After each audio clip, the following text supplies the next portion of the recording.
Hey everyone, thanks again for tuning into Sin's Workshop here on YouTube. Hope you're all having a great day. So, today we are going to be talking about, really excited, One True King by Sophie and Agatha. I love the series. I can't say that enough. I don't care that this is a series that is in the kids section and is for middle grade and children readers. You know why? Because it is a damn good series. And I loved it. I really love the series. I think it's so great. You know, it reminds me a little bit about Harry Potter. Not in the storytelling ways, more in the way that it kind of grows with the reader. Because it does grow with the reader, you know. I first picked up the series, I went to the bookstore, I was coming out of the bookstore, saw this book, picked it up, started reading it, left with it. Bought it on the spot. It's a great series, and it has come so far, you know, much like the Harry Potter series. You're kind of growing with these characters, you know. It's the school for good and evil, but what I think is key here is the fact that it's fairy tales. I love fairy tales. I think it's amazing. I really do. Sorry, I know I'm getting all fidgety, but I think it's an amazing story. I think it is so well written. It's just mind-blowing, you know, and the author's imagination is so incredible. I love the way that he has taken these fairy tales and he's given them new life. You know, it's new, it's fresh, it's unique, it's imaginative, it is compelling to read. And if you're wondering, you know, if this story is not it's definitely age appropriate, you know. Like I said, you know, it does grow with the readers, and I think I can't review this novel without expressing the journey that I've gone with this series. You know, this is the sixth novel in the School for Good and Evil series. It's book 3 in the Camelot Year spin-off, sequel series, I should say, rather. So it's just amazing. You know, pre-ordered this novel, but it's so different. You know, the journey is incredible here, and I think it just really highlights the author's ability to use his imagination to his fullest. He just does an incredible job. You know, you're at the School for Good and Evil for princesses and witches and heroes and villains. You're learning to be a hero, you're learning to be a villain, but not everything is like so cut and dry as you explore in the first trilogy. You know, not everything's just, oh, good and evil. There is a balance between them, and I think it's really cool that he explores this balance. In this novel here, that balance is becoming warped, it's changing, it's growing, and it has evolved, you know. Sophie is the witch, Agatha is the princess. It's great to see how far they have come in their journey. God, it's so good. I love that. Here's what I'll say about this series. In the first trilogy series, you were really just only following Agatha and Sophie. You know, they were the main characters, and they're still the main characters here. You know, the story does revolve around them. But the cast has grown.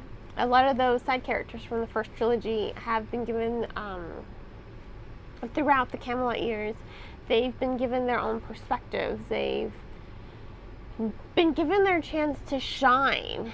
And I really loved that about this story, because it devotes a lot of time to evolving these characters, strengthening those dynamics, you know, evaluating those friendships, and at the center of it, exploring the love between them all. Some of the love, there is a lot of LGBTQ representation in the story. You know, I think that's really empowering for young audiences who might be struggling with their, you know, sexual identity. You know, I think it's comforting to read a novel that anyone can connect to. So I'll say that, you know, I think it's great that he explores this idea of love and how it should be freely given and how it needs to be respected and honored and treated in such a precious way. I think it's beautiful, especially that love between Sophie and Agatha. Their bond continues to be incredibly powerful. Yes, she is marrying Tedros, who is the son of King Arthur, but the love she has with Sophie is just incredible. Like, I can't say that enough. And you really can't appreciate it without going all the way back to book 1 and reading their entire series. That's why I say I can't review this novel without referencing everything that came before it, because everything that came before it has led up to this, and it's incredible. And if I could bewitch you to just read this book, I would. I'm not kidding, I would, because it's that good. If you're a parent and you're wondering, should I read this, is this a series for my kid? Yes, it has princesses, it's got heroes, it's got villains, it's got action, it's got, it's a perfect book to read to your kid. And I can promise you this, when my son gets older, not to saying I didn't read this to him, I did try to read it to him. He likes to take books out of my hands a lot, and he's already, on one of my, uncorrected proofs that I got, he kind of, the cover and back cover are bent. Usually I like to keep my books in pristine condition where they look like they're kind of brand new.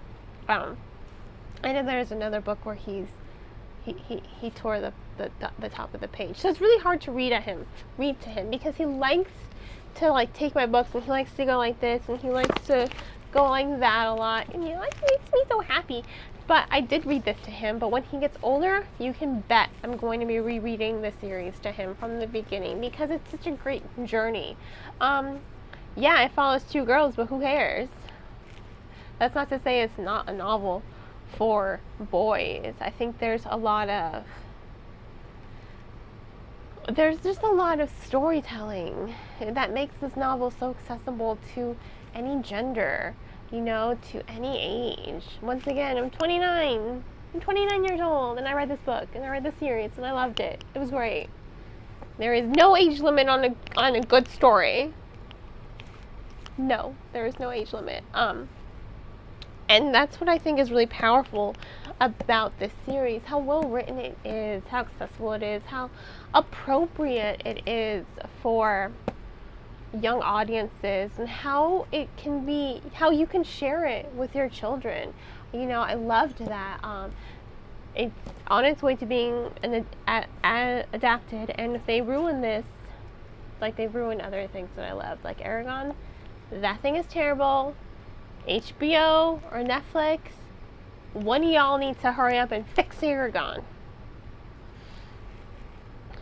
But, and Percy Jackson series. Second movie tried its best, but you can't really fix a screw up like the first movie. But,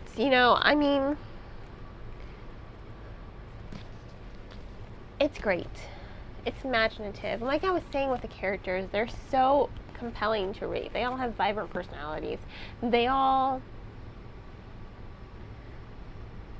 so different. Merlin is here, and it deals with a lot of mature issues too. It deals with things like abandonment and betrayal and loss and grief and love, ultimately love, and hope, and never losing sight of hope in the face of things, no matter how dark they get. And I think all of that together makes this a mature story. It really is quite compelling to read, and I really do highly recommend it, because it's just so good. It's imaginative and creative, and I love the new direction that Simon has taken in adapting these fairy tales and making them new and giving them new life and making them fresh. It's not that same old fairy tale rendition. There's more to it. He puts more depth into the fairy tales. He gives them this new, fresh take in order to grow and develop into his own fairy tale. You know, I took a fairy tale course in college. Man, this series should be studied in the class. I'm just saying. It's just so worth it. You know, it really is worth it. It's imaginative, it's creative, and I'll say this as well. There's lots of artwork in here. I mean, let me take this off so I don't damage it. I mean, you have artwork like that. I mean, it's beautiful. It really is beautiful. In every chapter, you know, here's the School for Good and Evil logo. You know, it always starts off with this quote here. See if you can see it. You know, in the forest primeval, at a school for good and evil, two towers like twin heads, one for the pure, one for the wicked. Try to escape, you'll always fail. The only way out is through a fairy tale. I mean, they all start like that because it's so great. Because that's what the School for Good and Evil is. You know, you're training future witches and villains and heroes and princesses to be characters in their own fairy tales, to live their lives, you know, to learn from past fairy tales and to grow from them. But, you know, like I said, the novel is filled with incredible artwork as well. And see, every chapter has a picture reflecting an image of the chapter. No two images repeat themselves, which I think is great. And God, it's so creative. I can't stress that enough. I think it's such a creative novel, and I think the characters have gone through such an incredible journey in this novel itself. You know, especially Sophie. You know, Sophie's always had a lot of anxiety trying to contend with her evilness, and finding her ever after. And I think she finally learns that in order for her to have her ever laughter, she has to allow herself to be happy. You know, she has to learn to really love herself, not just act like she loves herself, because she does. You know, she's got a lot of spunk and attitude, this Sophie. I love her so much. So the way her and Agatha balance each other out is also so powerful. It's so impactful, and it's amazing to see how all these characters just play off of each other, how they evolve throughout the series, and how everything that has happened has just built up to this. You know, it's very high tension. There is so many plot twists. There's a lot of mystery. There's a lot of intrigue. There's a lot of action. Lots of adventure. This is an incredible fairy tale. So I highly recommend it. Even if you don't have kids. I mean, I started reading the series before I even had a kid. So definitely highly recommend this series. Totally worth reading. You can read it to your kids if you have kids. If you don't have kids, definitely still recommend this series because it's great, especially if you love fairy tales. I mean, come on. Do not let your age define what you read. You can be however old you are, and you are still allowed to read young adult novels. I will always say that. And you know what? You can even read juvenile fiction. So this was One True King, the final novel in the School for Good and Evil series. I give it 5 amazing, incredible stars because it's worth every single star. If I could give it 1 billion stars, I would. Because it's so good. It's great. It's amazing. Can't stress that enough. Loved it. I think this video is more of just me, you know, fangirling over this book than an actual review. But that just shows you how much I loved it. You know, these characters are amazing. They go through such an incredible journey. There's so much. It's really good. I can't help it. It makes me giddy. You know, it makes me happy inside. I think that it makes me happy here. You know, like, I'm so happy that I read this book. I'm so happy that it was brought to life. I'm so happy. This book makes me happy.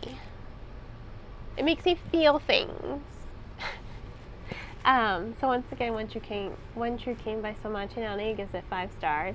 I highly recommend it. If you want to go ahead and purchase the book, which I think you just should, I will have a link in the description below. If money's tight, which I know for a lot of us it is, check this book out from your local library. Check it out because it deserves to be read. And libraries are a great resource for the community, so we should support them by renting books from them. And I hope you'll support me by liking this video and subscribing to my channel. Hope you all have a great rest of your day. And as always, happy reading.